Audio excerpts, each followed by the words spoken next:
Assalamualaikum warahmatullahi wabarakatuh. Kembali lagi bersama saya di channel Bahtiar Yar Channel. Oke, pada kesempatan kali ini saya akan membuat video mengenai ulangan akhir semester yang dimana ini mencangkup materi komunikasi bisnis yang dilakukan dalam satu semester ini. Oke, sebelumnya izin memperkenalkan diri. Perkenalkan, nama saya Dudung Bahtiar, dan dimana saya akan membahas video mengenai komunikasi dan bisnis. Bagaimana kelanjutan videonya? Yuk ikutin terus videonya. Di pembahasan yang pertama ini saya akan membahas tentang pengertian dan cakupan komunikasi. Yang kedua, unsur-unsur komunikasi, tantangan komunikasi bisnis, bentuk dasar komunikasi bisnis, terus juga bisnis dalam pandangan komunikasi. Pengertian dan cakupan komunikasi. Komunikasi bisnis dapat diartikan sebagai proses penyampaian informasi atau pesan bisnis yang dimana dilakukan dalam konteks operasional dan juga strategis.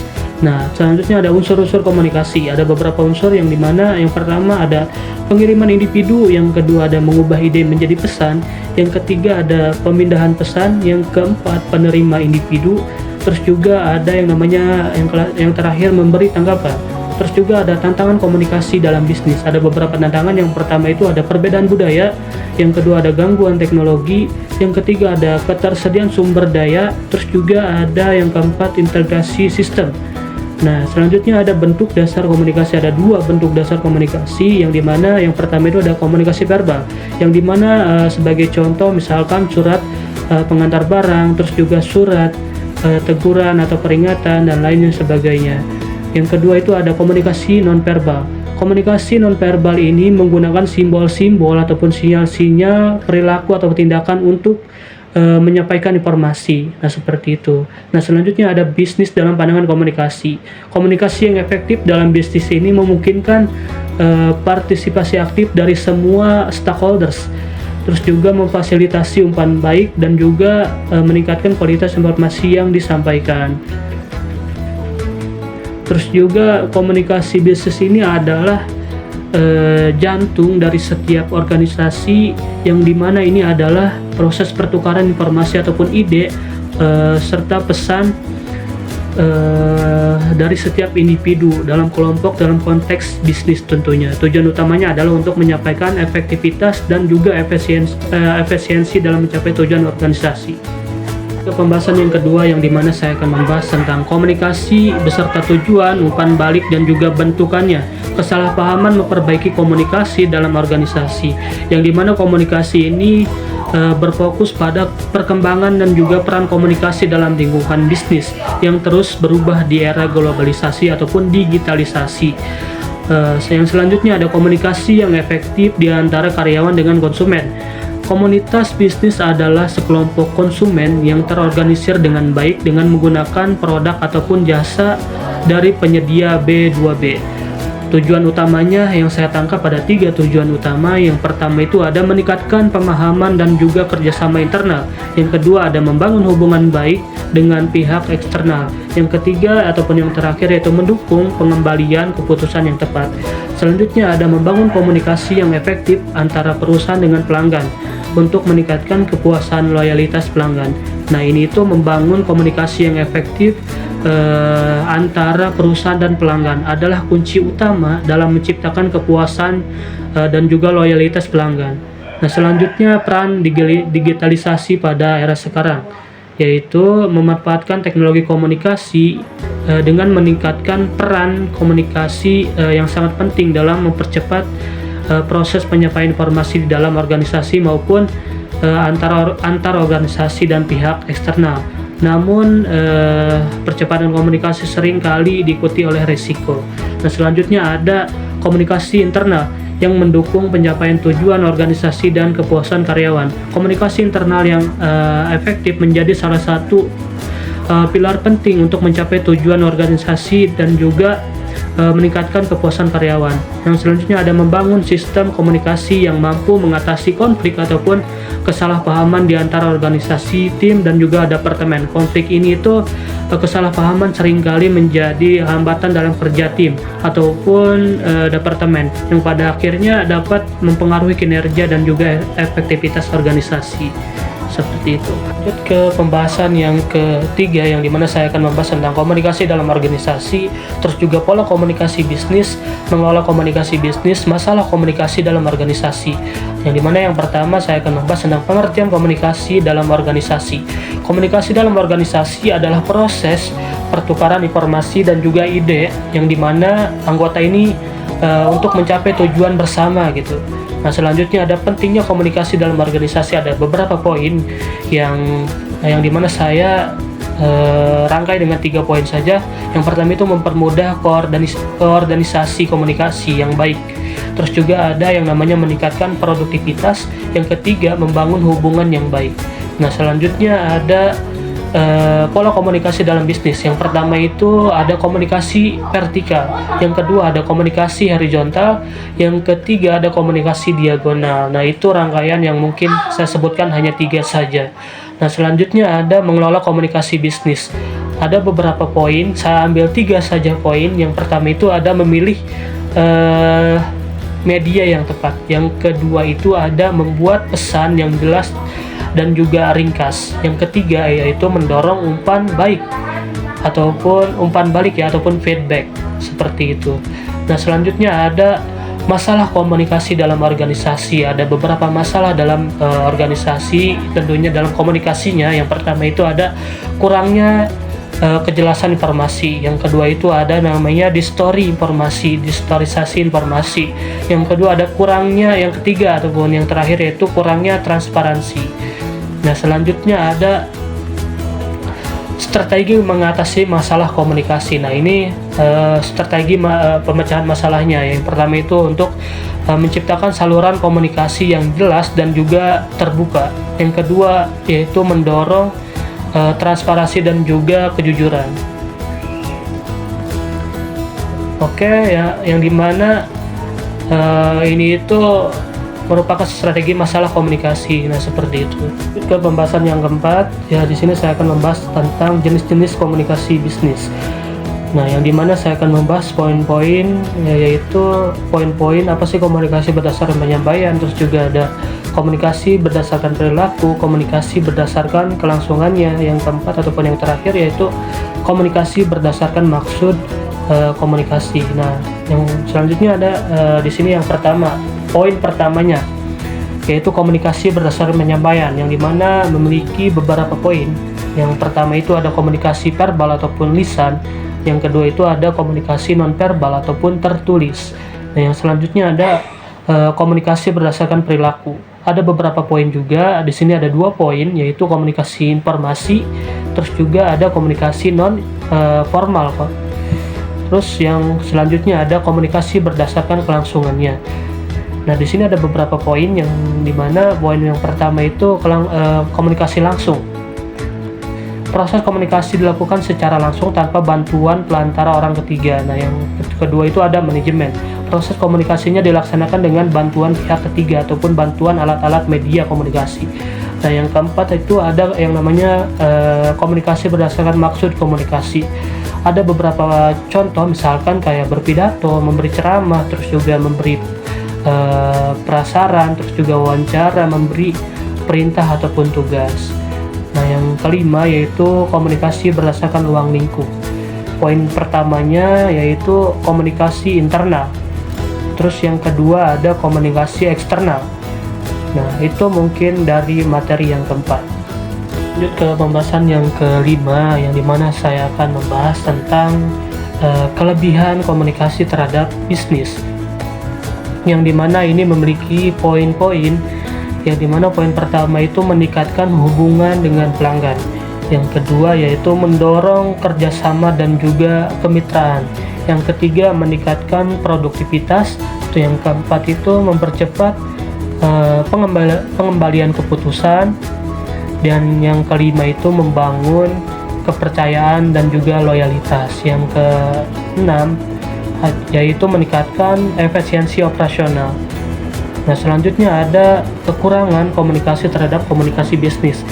Yang pertama itu ada produktivitas yang menurun. Yang kedua ada yang namanya efisiensi rendah. Yang ketiga ada yang namanya menurunkan semangat kerja karyawan. Yang keempat, ada yang namanya gangguan untuk interupsi. Yang kelima yaitu inovasi yang berkurang. Yang keenam ada media komunikasi yang tidak tepat. Nah, selanjutnya ada cara yang benar dalam komunikasi terhadap perusahaan. Yang pertama itu ada sederhanakan pesan. Dan yang kedua itu ada yang namanya dengarkan dengan baik. Yang kedua ada gunakan bahasa tubuh yang positif. Terus yang keempat itu gunakan nada yang sopan dan juga profesional. Yang kelima itu ada pilih waktu yang tepat. Yang keenam gunakan media yang tepat. Nah, itu materi yang kelima. Pembahasan yang keenam yaitu ada komunikasi antar budaya. Yang dimana di sini saya akan membahas tentang pengertian budaya, pengertian komunikasi antar budaya. Yang ketiga ada alasan pentingnya mempelajari komunikasi antar budaya. Yang keempat itu ada yang namanya hambatan komunikasi antar budaya. Nah, pengertian budaya sendiri, budaya adalah cara hidup yang diwariskan dari generasi ke generasi yang dimiliki oleh sekelompok orang. Budaya diartikan sebagai pikiran, adat, istiadat. Nah, itu pengertian dari budaya. Terus juga pengertian komunikasi antar budaya. Komunikasi antar budaya adalah proses pertukaran informasi, gagasan atau perasaan antara orang-orang yang memiliki latar belakang budaya yang berbeda. Nah, itu pengertian komunikasi antar budaya. Terus selanjutnya ada yang namanya alasan pentingnya mempelajari komunikasi antar budaya. Yang pertama itu mencegah kesalahpahaman.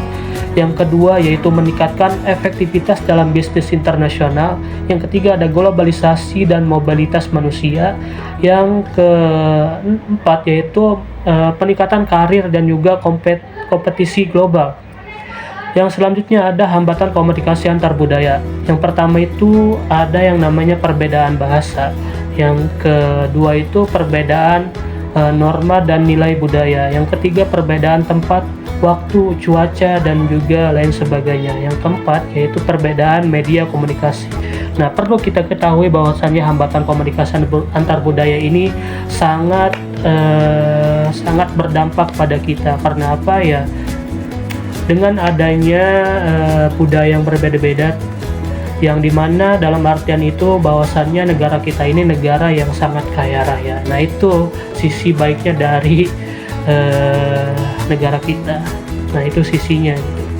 Ke pembahasan yang ketujuh, yang dimana saya akan membahas tentang 2 poin saja. Di sini saya akan membahas tentang etika komunikasi melalui teknologi. Yang kedua itu ada peran teknologi informasi melalui internet di dalam komunikasi bisnis.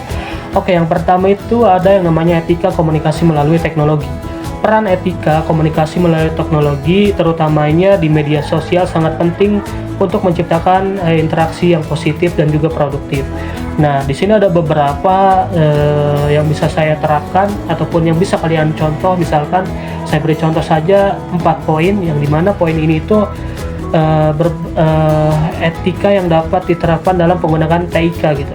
Yang pertama itu ada yang namanya etika dalam penggunaan teknologi informasi. Yang kedua, etika dalam bermedia sosial. Yang kedua ada etika dalam berinteraksi online. Yang keempat ada etika dalam menggunakan TIK secara pribadi. Terus selanjutnya ada dampak positifnya nih. Dampak komunikasi melalui teknologi ini memberikan dampak positif yang signifikan, terutamanya yaitu untuk membangun hubungan yang saling menghormati, mencegah penyebaran informasi dan lain sebagainya. Nah, dampak negatifnya nih. Dampak negatif etika ini komunikasi melalui teknologi mencakup penyebaran hoax gitu, yaitu penyebaran informasi palsu. Nah, itu sebagai contoh. Selanjutnya yang poin kedua yaitu peran teknologi informasi melalui internet di dalam komunikasi bisnis. Yang dimana ini itu ada beberapa poin yang bisa kalian terapkan di TIK ini, yaitu mempermudah komunikasi, pemasaran teknologi, terus juga ada interaksi yang lebih baik dengan konsumen. Dan yang keempat efisiensi operasional.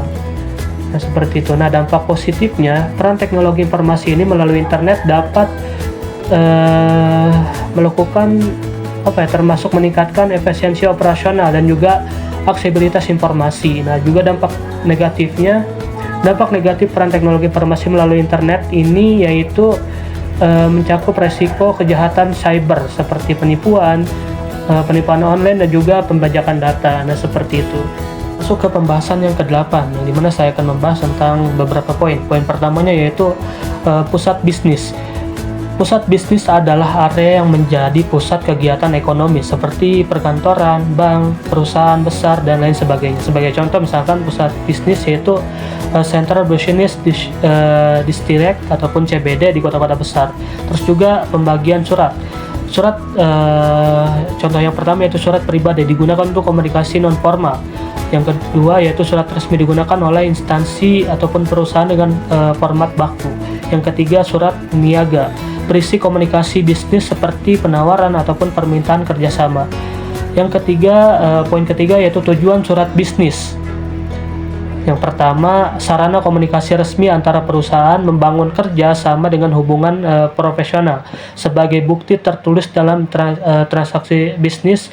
Poin selanjutnya yaitu menyampaikan informasi seperti penawaran ataupun perjanjian. Nah, selanjutnya ada bentuk surat bisnis. Yaitu yang pertama bentuk full block, semua bagian surat rata kiri. Yang kedua bentuk blok, sama seperti full block tapi tanggal penutupnya di kanan. Terus yang ketiga bentuk semi block, mirip blok tetapi paragraf menjorok ke dalam. Terus juga yang terakhir yaitu bentuk indents, setiap paragraf dan juga alamat penerima menjorok ke dalam. Nah, itu dari materi yang ke-8. Masuk ke pembahasan yang ke-9, sudah tidak terasa lagi ya, sudah masuk ke pembahasan yang ke-9 saja. Yang dimana di sini saya akan membahas tentang pengertian proposal. Proposal adalah dokumen tertulis yang berisi rencana kegiatan yang akan dilaksanakan secara sistematis dan juga terperinci. Macam-macam proposal yaitu proposal berdasarkan tujuan. Yang pertama ada proposal penelitian, yang kedua ada proposal bisnis, yang ketiga ada proposal kegiatan, yang keempat ada proposal proyek, yang selanjutnya ada proposal berdasarkan sifat. Yang pertama itu ada proposal formal, yang kedua ada proposal non formal, yang ketiga ada proposal semi formal. Terus juga ada fungsi proposal. Sebagai fungsi yaitu sebagai alat perencanaan, yang kedua sebagai alat komunikasi, yang ketiga yaitu untuk mendapatkan dukungan ataupun persetujuan, yang keempat sebagai pedoman pelaksanaan, yang kelima sebagai alat edukasi. Terus juga ada yang namanya efektivitas proposal. Efektivitas proposal mengacu pada sejauh mana sih proposal ini mencapai tujuannya gitu. Nah, itu efektivitas proposal. Terus selanjutnya ada kriteria proposal yang efektif. Yang pertama itu ada jelas dan juga spesifik. Yang kedua ada terstruktur dengan baik. Yang ketiga fakta dan data yang mendukung. Yang keempat bahasa yang formal dan profesional. Yang kelima relevansi dan tujuan dan sasaran. Yang keenam yaitu realistis. Terus juga manfaat proposal, memudahkan dalam mendapatkan persetujuan ataupun dukungan, mengurangi kesalahpahaman antara pihak pengusul dan pihak yang dituju, meningkatkan kepercayaan terhadap pengusul kegiatan. Nah, seperti itu. Itu pembahasan yang ke-10, yang dimana saya akan membahas tentang fungsi laporan, pedoman membuat laporan yang baik, penggolongan laporan bisnis, sistematika laporan. Yang pertama itu ada pengertian laporan dalam komunikasi bisnis.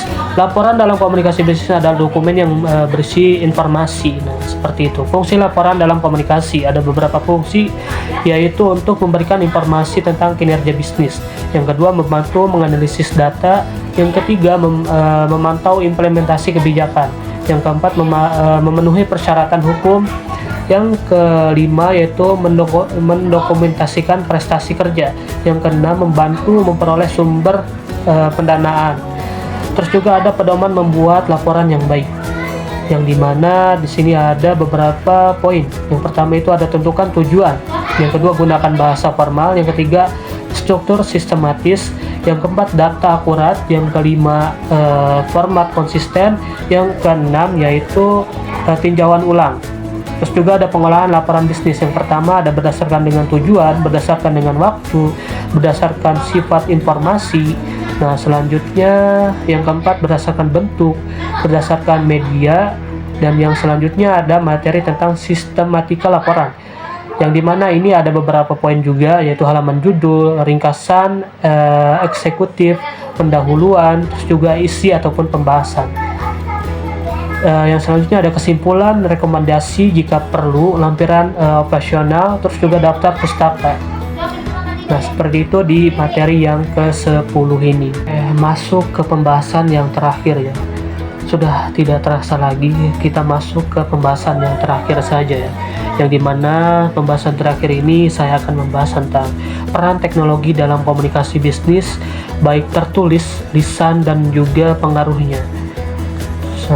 Sebagai teknologi telah mengubah cara kita berkomunikasi dalam bisnis secara dramatis, membuka peluang baru untuk efisiensi jangkauan ataupun kolaborasi seperti itu. Terus juga teknologi dalam komunikasi bisnis ini, teknologi dalam komunikasi memainkan peran yang sangat penting dalam meningkatkan efisiensi dan juga efektivitas. Peran utama teknologi ini, teknologi memungkinkan komunikasi yang cepat dan juga efisien. Yang selanjutnya ada alat dan juga platform yang digunakan seperti email dan juga internet, media sosial, dan lain sebagainya. Keuntungan penggunaan teknologi yang pertama itu meningkatkan efisiensi operasional, pengurangan biaya komunikasi, akses informasi yang lebih baik, terus juga masih banyak lagi keuntungannya. Nah, selanjutnya ada teknologi dalam komunikasi bisnis tertulis.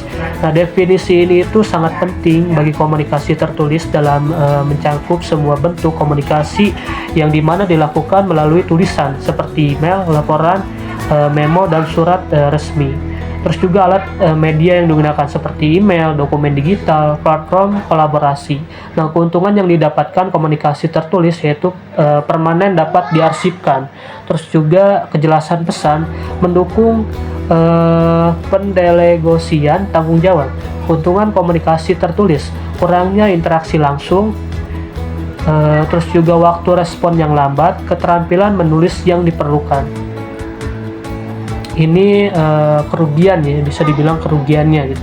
Terus juga ada yang namanya teknologi dalam komunikasi lisan. Komunikasi lisan ini dalam bisnis telah berkembang dengan dukungan teknologi.